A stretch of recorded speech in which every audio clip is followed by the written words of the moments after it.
India और England के बीच test series खेली जा रही है। दूसरे मुकाबले से केएल राहुल रूल्ड आउट थे, रविंद्र जडेजा भी रूल्ड आउट थे।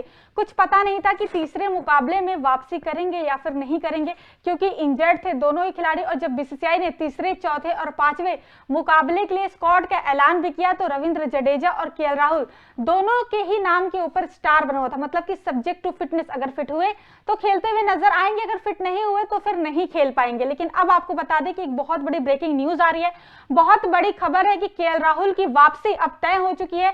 तीसरे मुकाबले में, जो तीसरा मुकाबला राजकोट में खेले जाने वाला है, उसमें केएल राहुल खेलते हुए नजर आएंगे। बिल्कुल, केएल राहुल की होगी प्लेइंग 11 में वापसी और इसका प्रूफ खुद केएल राहुल ने दिया है, आपको भी दिखाएंगे। लेकिन जो दो स्टार लगे हुए थे वहां पे रविंद्र जडेजा के नाम के आगे, केएल राहुल के नाम के आगे, वो कहीं ना कहीं टीम इंडिया के लिए बहुत बड़ी खतरे की घंटी थी। और उससे भी बड़े खतरे की घंटी थी ये दो नोट जो बीसीसीआई की तरफ से आए थे। पहला था कि विराट कोहली पूरी सीरीज से रूल्ड आउट हो चुके हैं और बोर्ड उनके डिसीजन को रिस्पेक्ट और सपोर्ट करता है। और दूसरा जो स्टार है रविंद्र जडेजा और केएल राहुल के नाम के आगे, वो था कि fitness clearance from the BCCI medical team मिलनी अभी बाकी है, यानी कि सब्जेक्ट टू फिटनेस। और श्वेता, एक ऐसा बैटिंग लाइनअप इंडियन टीम का जो कि ऑलरेडी बहुत खराब परफॉर्म कर रहा है, साउथ अफ्रीका सीरीज से ही बैटिंग लाइनअप वीक नजर आ रहा है। और ऐसा मैं नहीं बल्कि साउथ अफ्रीका सीरीज में संजय मांजरेकर ने भी कहा था। ऐसे में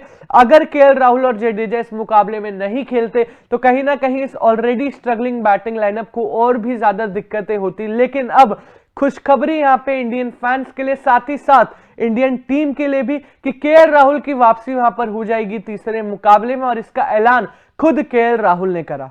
बिल्कुल, आपको बता दें कि केएल राहुल ने अपने इंस्टाग्राम स्टोरी पर एक वीडियो शेयर करी है जिसमें नेट्स में वो बल्लेबाजी करते हुए नजर आ रहे हैं। ये सिर्फ एक वीडियो नहीं है बल्कि ये लाखों करोड़ों भारतीय क्रिकेट फैंस के लिए एक बहुत बड़ी उम्मीद है, क्योंकि जहां पे आप देख सकते थे कि जडेजा भी नहीं, जिस मुकाबले में खेल रहे थे, केएल राहुल भी नहीं होते, और अगर विराट कोहली भी नहीं थे, और अगर उसमें से केएल राहुल का भी अगर आप नाम हटा देंगे तो पूरी बल्लेबाजी लाइनअप सिर्फ और सिर्फ यंगस्टर्स पर डिपेंड हो जाएगी। आपकी एक्सपीरियंस के नाम पे सिर्फ आपके पास रोहित शर्मा ही बल्लेबाज बचेंगे। लेकिन अब ये बहुत अच्छी बात है कि केएल राहुल ने खुद ही क्लैरिटी दे दिया कहीं ना कहीं कि भाई वो तीसरे मुकाबले में जो राजकोट में होने वाला उसमें खेलते हुए नजर आने वाले हैं। बिल्कुल सही कहा श्वेता। और ऐसे में केएल राहुल इकलौते खिलाड़ी हैं जिनके पास टेस्ट का वो मोमेंटम है, क्योंकि अगर आप देखेंगे जायसवाल ने मोमेंटम बनाया इस सीरीज में, शुभमन गिल ने मोमेंटम बनाया इस सीरीज के दूसरे मुकाबले में, लेकिन केएल राहुल कंसिस्टेंसी दिखा रहे हैं। ओडीआई वर्ल्ड कप के बाद साउथ अफ्रीका सीरीज में जो टेस्ट हुआ वहां पर भी ऐसी कंडीशंस में जहां पे कोई बल्लेबाज नहीं टिक पाया, सेंचुरी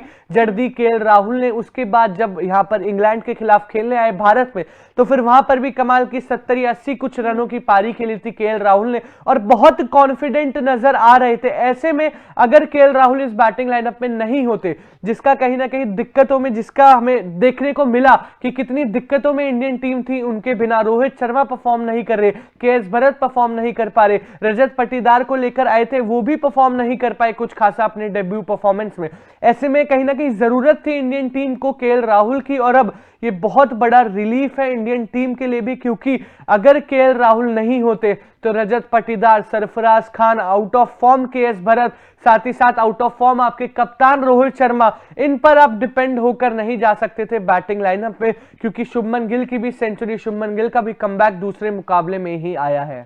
बिल्कुल, और सबसे बड़ी बात यह है कि मतलब कि केएल राहुल की अब फिलहाल वापसी, क्योंकि अभी तक देखा जाए तो बीसीसीआई ने कोई आधिकारिक ऐलान नहीं किया है, उन्होंने कोई मतलब ऐसी घोषणा नहीं करी कि केएल राहुल खेलेंगे या नहीं खेलेंगे। लेकिन इस वीडियो को, इस फोटो को देख के आप ये अंदाजा लगा सकते हैं कि केएल राहुल खेलते हुए नजर आएंगे, क्योंकि अगर वो नेट से, क्योंकि बल्लेबाज तभी नेट से प्रैक्टिस करता है जब वो थोड़ा बहुत रिकवर कर रहा होता है, या फिर हो सकता है कि वो पूरी तरीके से फुल्ली फिट हो जाता है। और हो सकता है कि 1-2 दिन में बीसीसीआई ऐलान भी कर दे शायद कि केएल राहुल खेलेंगे तीसरे मुकाबले में, क्योंकि केएल राहुल आपको एक स्टेबिलिटी देते हैं, एक फ्लेक्सिबिलिटी देते हैं किसी भी नंबर पे। क्योंकि विराट कोहली जब गए तो इसी वजह से बीसीसीआई को या टीम इंडिया को टेंशन नहीं थी, क्योंकि उन्हें पता था उनके पास केएल राहुल है, कोई बल्लेबाज नहीं तो केएल राहुल नंबर 4 पे आके बल्लेबाजी करके आपको दिखा देंगे। अगर कोई ओपनर नहीं होता है तो भी बीसीसीआई को पता होता है कि भाई केएल राहुल है, वो ओपनिंग भी कर लेंगे, क्योंकि टेस्ट में उन्होंने ओपनिंग भी करी है।